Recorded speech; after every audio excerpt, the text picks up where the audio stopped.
পরে এত সময় লাগবে কেমন স্লো হয়ে গেছিল? না না, ওই কাজ বেশি হয়ে গেছে খাওয়ার পরে, তো লোক একটু কমে গেছে। এই যে দেখিচ্ছেন আমরা এই মাঝে। আসসালামু আলাইকুম সম্মানিত এলাকাবাসী, আমাদের হিলফুল ফুজুল সংগঠন সৈয়দ আহমদ কলেজ স্টেশন সোনাতলা বগুড়ার পক্ষ থেকে শিহিপুর শান্তিপুর স্কুলের পাশে একটা রাস্তা অকেজ হয়ে গেছিল।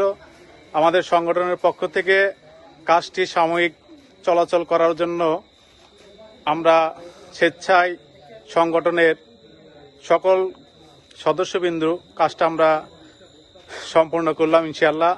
এই পর্যায়ে আমাদের মাঝে আমাদের সংগঠনের প্রধান সমন্বয়ক আপনাদের মাঝে বক্তব্য রাখবেন ইঞ্জিনিয়ার নাসিদুল হক মাসনবী হুজুরকে 1 মিনিট বক্তব্য রাখার জন্য অনুরোধ করছি। আসসালামু আলাইকুম রহমতুল্লাহ। আগুন দিচ্ছে। আসলে আমাদের এই রাস্তাটি দীর্ঘদিন যাবৎ চলাচলে অনুপযোগী হয়ে পড়েছিল। এই রাস্তায় বৃষ্টির ধোয়া যেয়ে রাস্তাটি অর্ধেক পেয়ে সম্পূর্ণ এমন অবস্থা হয়েছিল যে ভ্যানও চলাচল করতে পারছিল না। যার কারণে আমাদের এই সংগঠনটি আজকে বয়স প্রায় 1 মাস হতে চলল।